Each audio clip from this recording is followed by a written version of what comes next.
Hey everyone, Matthew Osborn here. I'm going to bring you 5 hacks to improve your book scouting for a beginner. Now, I'm not an expert at book scouting or selling on Amazon for that matter. I'm probably fall into more as the beginner category myself, but these 5 tips have helped me improve my sourcing the most, and I wanted to share them with you. If you're an experienced book scouter, an experienced seller on Amazon, these tips will probably be pretty basic to you, but you might find some value in them as well. So let's get started on tip number 1.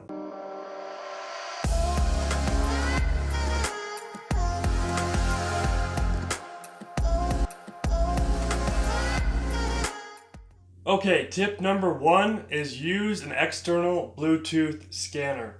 Now, when I first started, I was just using my phone, taking a picture of the barcode on my phone with the app, whether it be the Amazon seller app or if you're using another app. Normally, they have the functionality to be able to look at the barcode with the phone, scan it, and to be able to get your results from it. When I first started, I thought the phone was extremely quick.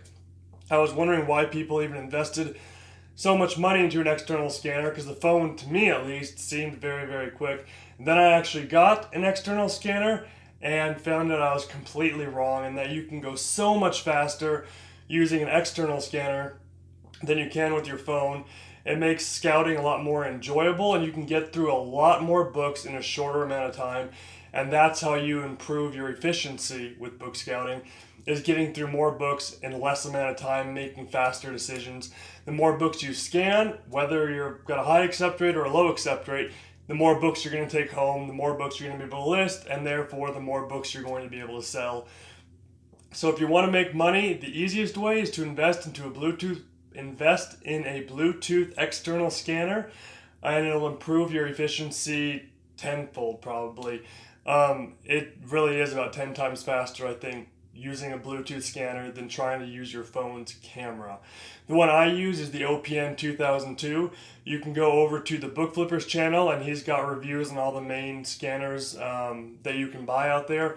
You can pick the one that looks right for you. A refurbished OPN 2002 will be anywhere from $60 to $100. Just look on eBay or Amazon for some used offers. So tip number 1, use a Bluetooth scanner. Tip number 2, don't assume others know what they're doing. Now this might sound a little mean, I'm not trying to put others down, but when you walk into, let's say, a library sale or a thrift store or a library, just their normal book sales they have ongoing, and you see another scouter there or you see someone that was scouting that's leaving the store, don't assume that everything valuable is gone and that person took everything that could be taken out of that store. It's a big mistake to make. It's one I was making a lot when I was first starting. Every time I'd see another scouter there, I'd just go somewhere else, assuming that it was futile to be going there and scanning everything they just scanned. Except it was a big realization for me at one of my first library sales. All the nonfiction section, there was like 4 different bookshelves of it. I wasn't there fast enough, so there was about 5 or 6 other scouters all going through the nonfiction section, and I was just stuck in the fiction section until they cleared out. They cleared all out, and I was thinking everything is valuable, is probably gone. There was 5 of them going through all these books, but I was like, what the heck, I have time. I'm just going to go through and scan all of these again anyways. And I found 20 books out of these 4 little bookshelves, some of them being $30, $40, $50 in value, that all 5 of those people missed because they're using different software. They weren't scanning everything. They were picking and choosing which ones looked good to them. Or they were just making bad purchasing decisions and they didn't realize what data they were looking at. So don't automatically assume everyone knows what they're doing. Go through, you can still scan, you can still probably pull out a lot of books even right after another scanner or scouter has gone into your location. So tip number 2, don't assume people automatically know what they're doing. Tip number 3 for you is get there early. Now I know this can be hard depending if you have a full-time job or what type of job you're working, but when possible, especially for library sales, get there early. It's in your best benefit. Now, just the other tip number 2, I said it doesn't matter if another scouter's been there, you can still go through. But of course, it's best if you can be the first one through to get any new books that have been put out at a library or thrift store and also at a library sale. It's even more important because you can get to the better sections of books first before all the other scouters get there. and take a lot of the good stuff out before you're able to. So when possible, get there early, and I'm talking early as in when the store opens, especially on the weekends. I know a lot of the thrift stores around here have people outside waiting when the doors open. The scouters go in, they grab the good books, and then they leave. So if you were to get there 2, 3, 4 hours after they open on the weekend, a lot of the books are probably already gone. You can still find some, but a lot of the good stuff's probably going to be already taken since they're probably restocked that morning or the night before. So get there early when possible. Tip number 4 for you is get a scouting app. I see a lot of people, especially people who are starting out, that are just using the Amazon seller app, which is alright if you're just trying to sell your first few books, you're trying to see if this is something that works, if it's something that would be good for you. By all means, use the free options available to you. But if you're trying to use this as a business, you're trying to be efficient and get the most for your money, an app is worth the investment.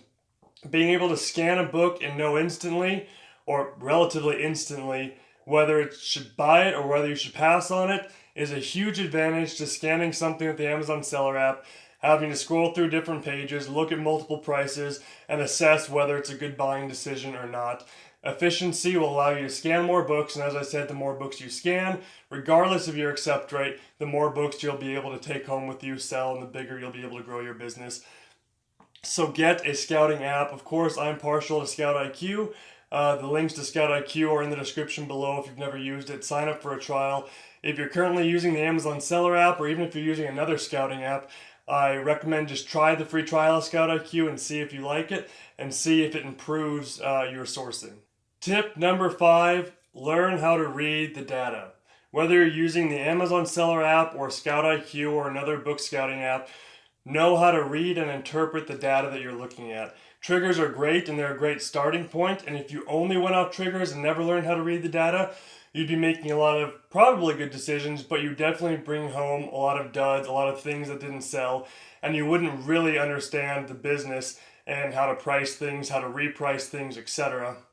So get to know the data, get to know what you're looking at to make the most informed decisions, be able to go home from every single source with only the best books, only the ones that you know to the best of your knowledge will sell, rather than just going in blind, not knowing what data you're looking at and taking home anything your triggers say to take home.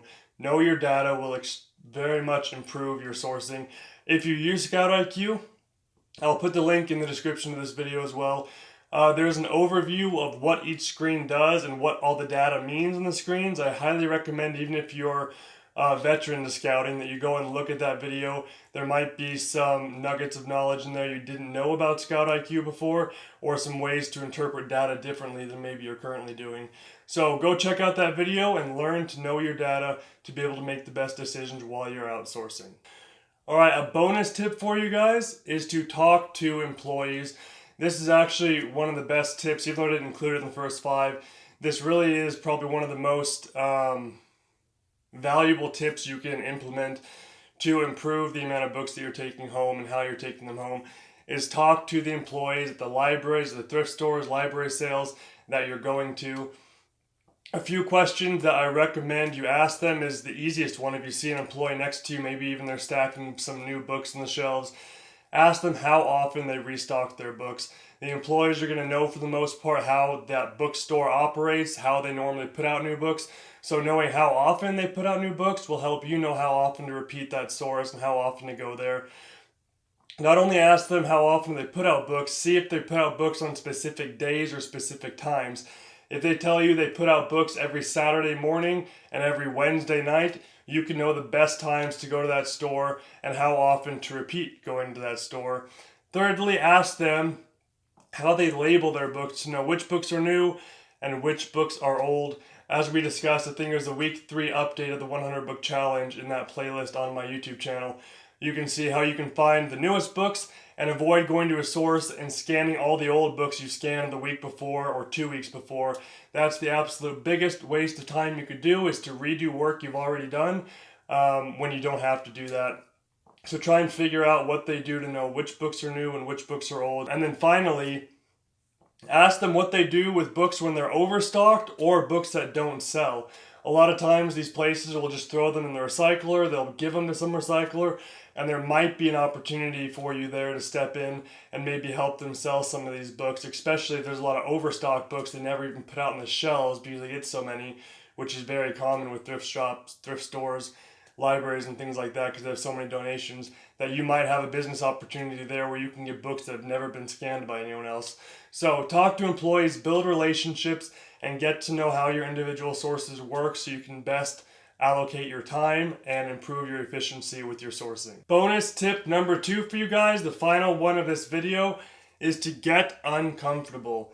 It might sound weird, but you have no idea how many people just like to be comfortable. You probably yourself like to be comfortable.